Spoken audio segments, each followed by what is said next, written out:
Hi, my name is Mike Corbett, and I'm a doctoral student at the University of Maryland Global Campus.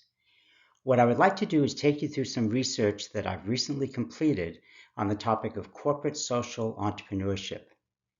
Now, a corporate social entrepreneur, or CSE, is an individual who works in a for-profit organization, and they could be at any level in the organization, who identifies a new product, a new service, or even a new management practice that addresses a social passion that they have, but also represents a good opportunity for the company that they work for. Now, just a couple of examples to illustrate this. One is an IBM manager who had a Peace Corps background, and he used that background to develop for IBM a mentoring program for individuals with high potential, but from disadvantaged situations. Another is a MetLife executive who pioneered an app-based insurance product that specifically addressed the unique requirements of women with high-risk pregnancies. So those are just two simple examples of what CSEs can accomplish. Now, the reason this is a particularly important topic today is that what we're finding is that younger employees in particular are looking for these kinds of opportunities. They want their jobs to be more than just a paycheck or even a career. They want to make a difference in the world that they're part of. The other reason that CSEs can be very important is that it's an alternative and complementary approach to an organization's CSR program. For some, CSR programs may be seen as being too top-down focused and too focused on reporting. And in fact, over-reporting can actually leave the organization subject to accusations of washing, that is, using the CSR report to offset problems that may exist in other parts of the business. So with that in mind, what I wanted to do is close the gap between what we know and what we need to know about making CSEs effective within organizations.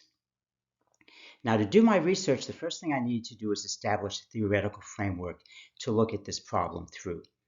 And I actually chose two frameworks. The first was structural contingency theory, or SCT, which basically posits that there is no one right or wrong way to structure an organization, that organizations are structured in response to their environment, and then that structure drives the behaviors of the individuals within the organization, and that's what produces the organization's results. Now, within that, what I did was I applied Hemingway's specific individual theory on corporate social entrepreneurs. What Hemingway theorized was that CSEs operate on a plane of four quadrants, which are really defined by their personal social predisposition and the social focus of the organization that they work for. So combining these two theoretical frameworks gave me a nice base to do my research on.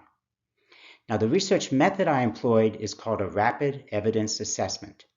And essentially what that is, that's a form of systematic literature review, but it is done in a shorter period of time and typically only by one researcher.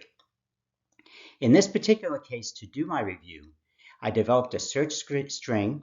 I ran it against a number of databases that included high-quality academic research reports.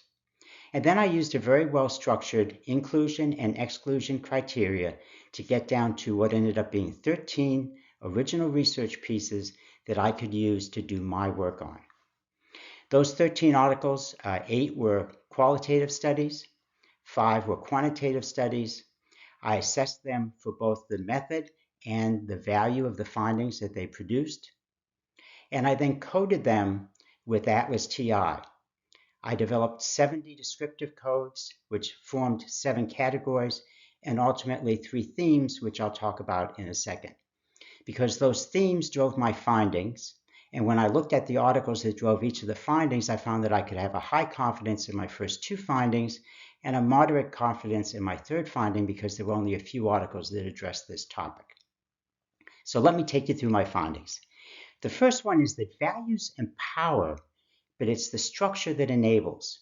And what that means is that organizations that are successful with corporate social entrepreneurship make specific organizational commitments of resources to enable it.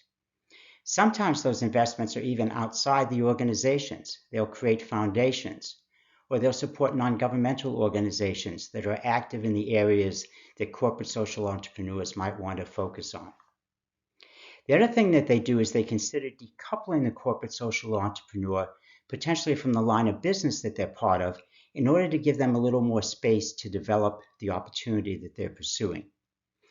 And finally, they promote corporate social entrepreneurship by being very proactive in terms of how they address social proactiveness within their recruiting, training, and development programs for all of their employees.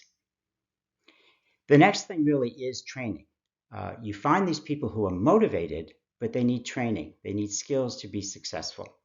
And some of the skills that are primarily focused on when these organizations were training their corporate social entrepreneurs were communication skills, the ability to influence and convince others, innovativeness, and leadership.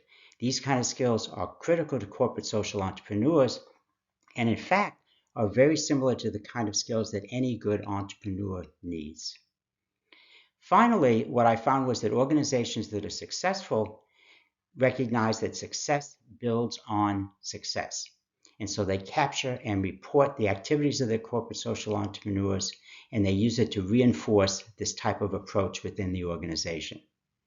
So taking these three findings and then modifying my original theoretical framework, you can see that I have a new conceptual model which introduces the executive values, the organizational commitments, the training, and the feedback loop. So let me offer some recommendations based on this to executives out there. First one is to communicate executive values. In fact, what you don't say is often more influential than what you do say. So be sure to be very clear about the organization's support for corporate social entrepreneurs and the kind of things that the organization is prepared to do to support corporate social entrepreneurship. And that means making the kind of structural commitments that I talked about earlier, even outside the organization. One idea that I found, which I thought was particularly interesting, and I want to offer it as a recommendation, is that in some cases what these businesses would do is they would take the CSE and the initiative that they were working on and actually move it into a foundation or move it out to an NGO for incubation purposes before they brought it into the business and then carried it forward as an opportunity. And then, of course, be very proactive in terms of identifying, recruiting, and training corporate social entrepreneurs. And by the way, I would recommend that you look at some of the programs out there that support this, such as the Aspen Institute, which has a program specifically designed to help train corporate social entrepreneurs. Final element is risks and evaluation. And the key point here is to make sure that you establish an ROI for corporate social entrepreneurship that is the same concept as the ROI that you would establish for anything that your organization is doing. This ROI will then establish the kind of legitimacy and the kind of support that you want to make this program last. So I think that my work so far has closed the gap between what we knew and what we need to know to make CSE an effective program within organizations. I think additional quantitative research that really looked at specific elements that I talked about and tried to begin to draw not just a correlation, but an actual causal relationship between what the organizations do and what they accomplish, I think that would be very helpful. So, in general, I just want to say thank you. I've enjoyed the opportunity to share some of my research with you. I've included my contact information at the bottom of this slide, and please reach out to me at any time. Thank you very much.